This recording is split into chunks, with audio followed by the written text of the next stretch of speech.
saka panurat rembulan mumbul ing swasana atau awang-awang dadi banyu mancur putih kumpule aran Tripurusa sarta banjur kang aran sifat.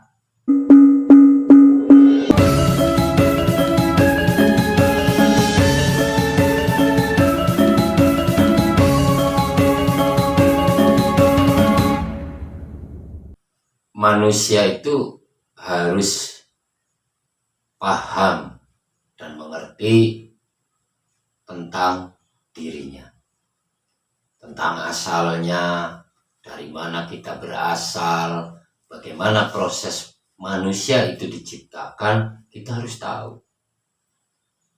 Dan kemudian di dunia ini ketika kita hidup, kita juga harus tahu apa yang harus kita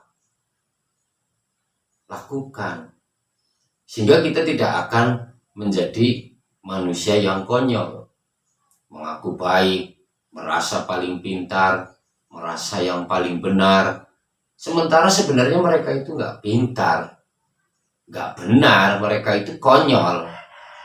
Nah ini kan contoh dari orang-orang yang tidak mengerti tentang dirinya sendiri. Hingga orang-orang seperti ini sebenarnya mereka itu bodoh. Tapi dari kebodohannya ini mereka tidak menyadari bahwa mereka itu bodoh. Mereka menimbulkan perpecahan di mana-mana lewat lisannya, lewat perbuatannya, perilakunya. Tapi mereka anehnya nggak menyadari bahwa mereka sudah menimbulkan perpecahan dan permusuhan. Ini salah satu dari contoh manusia-manusia yang tidak mengenal dirinya sendiri, tidak mengerti asal-usul dari keberadaannya, juga tidak mengerti tanggung jawab sebenarnya yang harus manusia lakukan ketika hidup di dalam dunia ini. Kita harus mengerti, harus tahu bahwa kita memiliki 4 sifat di dalam diri kita: Syu'biyah, Imarah, Luamah, dan Mutmainah yang sudah saya sampaikan. Kita harus tahu, harus memahami karakter-karakter mereka, sifat-sifatnya, kemudian baru kita bisa tahu bagaimana kita mengendalikannya. Dari 4 unsur alam ini, ketika kita mengerti, tahu karakternya, sifat-sifatnya, maka kita akan paham apa yang harus kita lakukan dalam rangka mengendalikan. Sehingga hidup kita tidak dikendalikan oleh 4 hawa ini atau 4 unsur ini, tapi kita yang mengendalikan mereka. Karena ketika kita mampu mengendalikan dari 4 unsur alam ini, maka kita akan menjadi orang yang selamat, yang akan selalu menebarkan kebaikan, keindahan, kedamaian, tidak akan merusak tatanan, tidak akan merusak apapun. Nah ini yang saat ini kenapa manusia itu sepertinya tampak pintar, agamis, dan paling suci. Pada kenyataannya yang kita rasakan saat ini kan adalah keonaran, kebisingan yang ditimbulkan oleh manusia-manusia ini. Kenapa ketika orang banyak sekali yang mengaku bahwa mereka itu suci, paling dekat dengan Gusti Allah, tapi pada kenyataannya mereka justrulah yang menciptakan keretakan, permusuhan, perselisihan. Nah, ini kan aneh. Nah ini maka kita yang orang Jawa ini tetap dengan Jawanya, kita tetap dengan prinsip kita bahwa Ini tidak ada yang bertentangan dengan apapun. Pada dasarnya ajaran Jawa itu ya ajaran Islam. Ajaran Islam. Dan nanti di lain waktu kita bisa bahas ini tentang keterkaitan ajaran dari kejawen ini dengan ajaran Islam. Jadi tidak ada yang bertentangan. Yang bertentangan itu manusianya, karena manusianya nggak paham. Dari 4 unsur alam semesta ini kemudian terciptalah manusia. Yang seperti yang sudah saya sampaikan. Kemudian proses penyempurnaan manusia. Setelah manusia diciptakan, kemudian manusia ini kan mengalami proses penyempurnaan.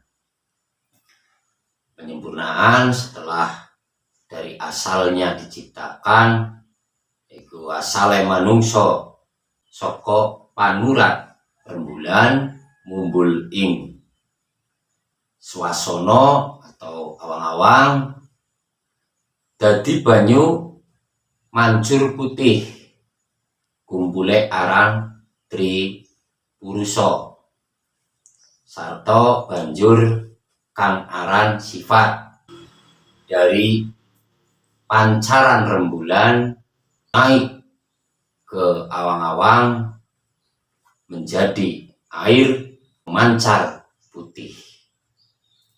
Berkumpulnya disebut Tri Purusa. Sifat mau tiba ing bumi mesat ing gua garba ibu. Wah, sifat yang tadi turun ke bumi, nah ini disebut Tri Purusa.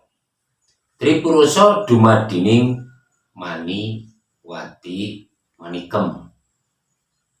Nah, nganakake kang jeneng Kamandanu. Artinya bahwa Tri Purusa ini berasal dari mani wati manikem yang akhirnya menciptakan Kamandanu. Mani kang tersebut Asmaratura atau berasal dari Asmaratura. Kemudian Wati. Wati itu berasal dari Asmaradana. Asmaradana. Kemudian Manikem. Manikem berasal dari Asmara Tantra.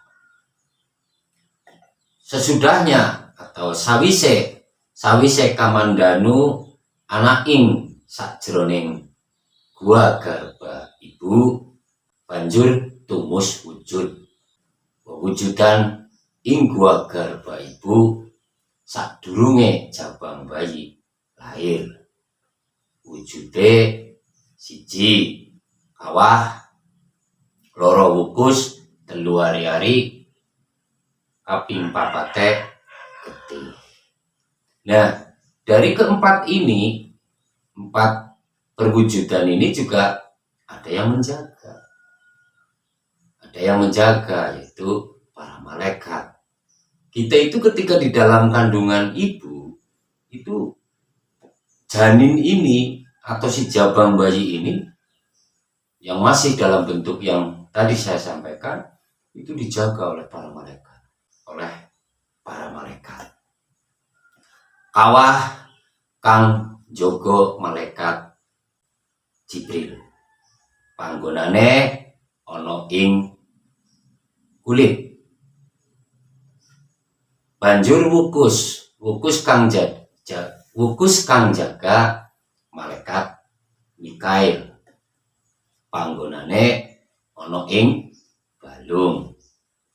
Banjur ari-ari kang jaga malaikat Israil kang manggon ana ing ilat. Banjur getih kang jaga malaikat Israfil panggonane ana ing daging. Bahwa kita ketika masih berwujud kawah itu ketika seorang ibu mau melahirkan itu kan keluar duluan. Itu yang disebut kawah atau air ketuban. Air ketuban dulu pecah 1, 2, 3 kali, kemudian baru kan si jabang bayi ini keluar. Nah inilah kawah, itu yang menjaga malaikat Jibril. Malaikat Jibril ini bersemayam di kulit kita. Kemudian wukus itu yang menjaga adalah malaikat Mikail yang bersemayam di tulang kita. Di tulang kita itu malaikat Mikail. Kemudian hari-hari ini dijaga oleh malaikat Israel bersemayam di lidah kita. Lalu kemudian yang terakhir getih yang menjaga, getih atau darah itu yang menjaga adalah malaikat Israfil. Dia bersemayam di daging kita. Nah ini perlu kita tahu bahwa setiap manusia memiliki proses. Dari proses penciptaan, asal usulnya manusia diciptakan, dari apa manusia itu diciptakan, bagaimana manusia bisa memiliki sifat, karakter, perilaku, perbuatan. Ini semua itu ada asal usulnya.